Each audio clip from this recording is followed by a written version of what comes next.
Hi everyone, it's me again, Jai from Journal of Jai, and thank you so much for watching in and tuning in to my YouTube account. Today po, ang pag-uusapan po natin ay about dede. Yes, you heard me right.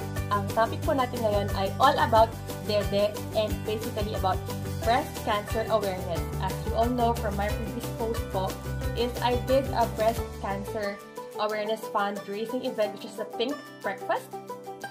And maraming salamat po sa mga nakapag-donate na at sumusuporta sa aking advocacy dahil alam po ninyo at medyo vocal naman din ako sa lahat na breast cancer is the cause of my mom's death 14 years ago. So malaking bagay po itong fundraising na ito para sa akin. Kaya ko po ginagawa ng mabilisan itong ating video for today bago ko i-close ang aking fundraising event sa Breast Cancer Foundation New Zealand. Is I want to raise this awareness to everyone para lang alam natin kung ano yung mga signs, ano yung mga kailangan to look out for, to watch out for, or ano ba talaga ang breast cancer. Ang breast cancer po is a disease na gawa ng mga uncontrolled growth of breast tissue. So, pwede po itong mangyari sa mga lalaki, pero mas ano siya sa mga babae. And habang tumatanda po ang isang tao, ay tumataas din ang risk o ang tsansa nila na magkaroon ng breast cancer. Yes, para malaman kung may breast cancer ka o wala is, they call it triple test. So, tatlong bagay. First is the medical exam. Second is the imaging, which is the mammogram or ultrasound. And the third one is the biopsy. So, sa tatlo pong yan, they are the most definitive way of knowing if you've got a breast cancer or not. Pero, syempre, bago tayo pumunta doon sa kung may breast cancer ba tayo o hindi, we have to make sure that we know paano ba natin malalaman at the earliest stage. Ang pinaka madaling way is tandaan lang po natin ng TLC, parang Tender Loving Care. Yes!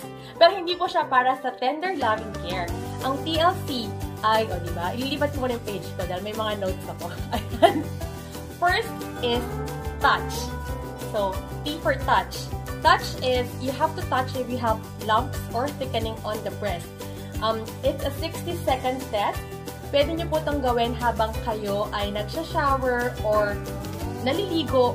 At pero, para sa mga may malaking joga, dyan. Ano ba joga? Ano ba ito? Ay, mga terms namin ng college, joga dyan.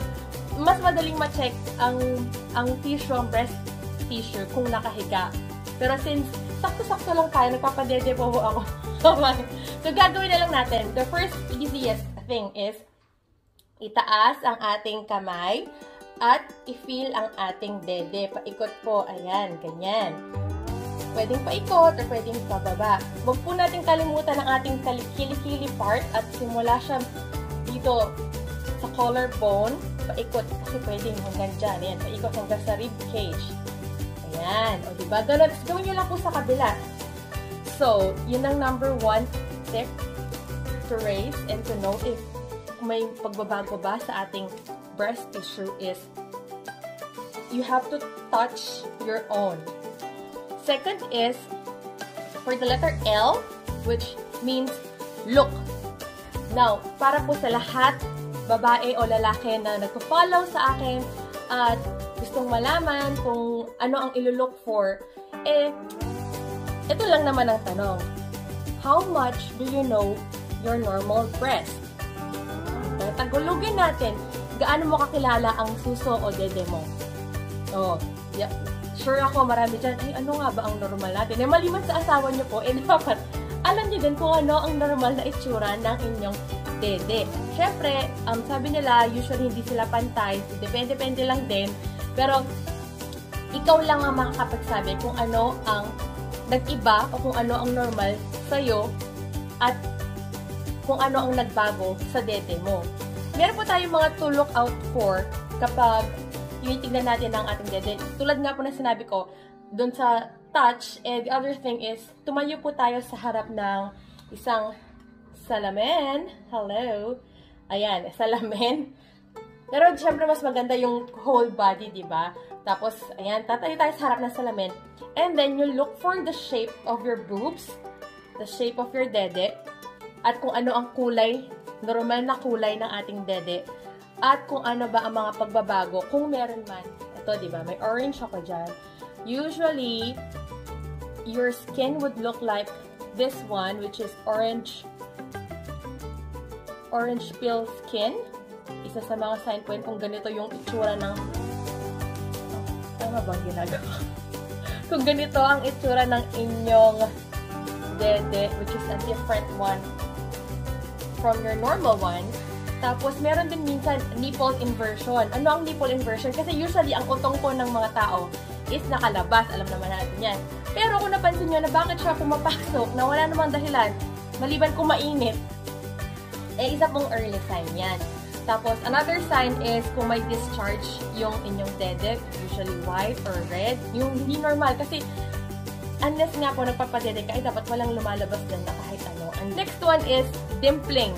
Kung meron pong parang dimple sa dede nyo, which is not usually. Meron pong binigay ang Breast Cancer Foundation nung ako ay nag-raise ng funds. And I want you to look at this one. Ayan, isa po itong keychain. But it meant a lot. Kasi nakikita nyo po ba itong smallest crystal, hindi pa lang kung malinaw siya. Yung pearl, yung maliit na pearl po, it is the size na unang makikita ng mammogram kapag nagpa-mammogram kayo. Tapos, usually, na-detect na ng mammogram is the second pearl. Ito, itong color pink na to. Ito po yung usual na size na pag na-detect na ng mammogram. Pero yung pinakamalit na na-detect ng mammogram is that small pearl.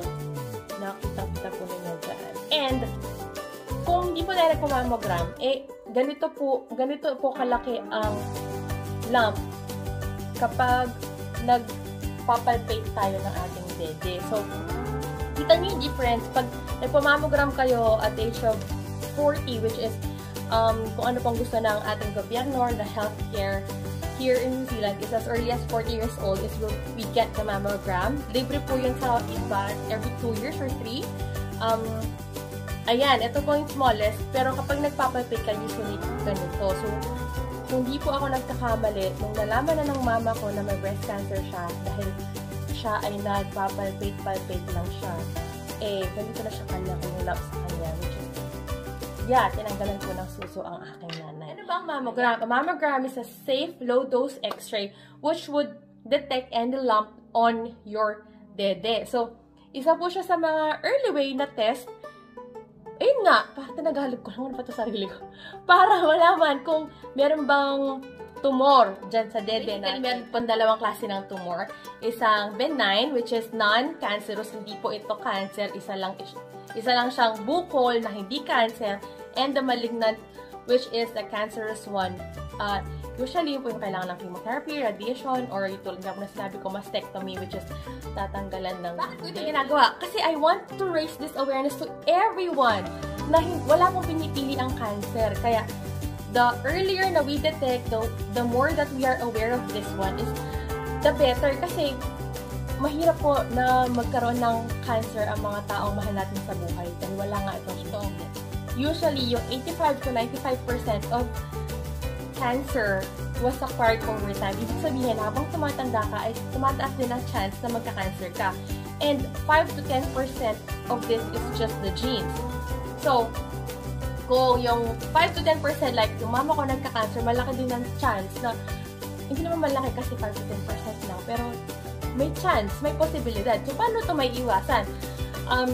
There are things I have written here somewhere, like, you have to do exercise, eat healthy, limit alcohol intake dahil ang alcohol po ay nakakapagpataas ng estrogen, which estrogen is the hormone na pag tumaas can cause cancer. So, basically, live a healthy life.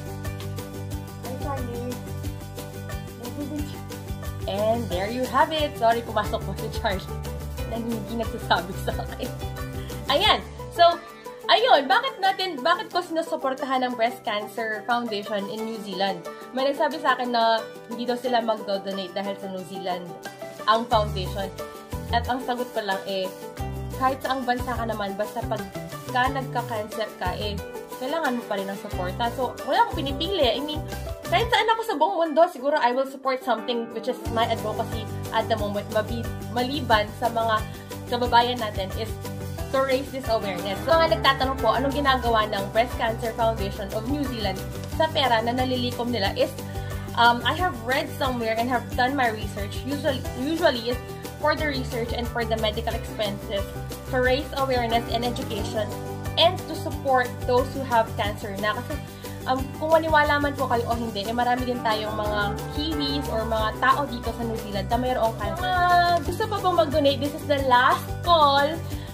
At nawa po, may natutunan kayo sa aking short video about breast cancer. Huwag po ninyong kalimutan ng TLC, which is touch, look, and check. Oh, nakalimutan ko paling check.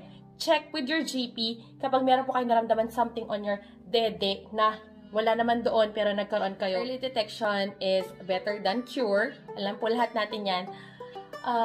Yes, stay healthy and happy and young and free and all the good things in the world. Ayun, I hope to see you next time. Ako po ay naka-jacket ngayon dahil ang next video ko, magugulat kayo kung napanood niyo po ang aking previous story.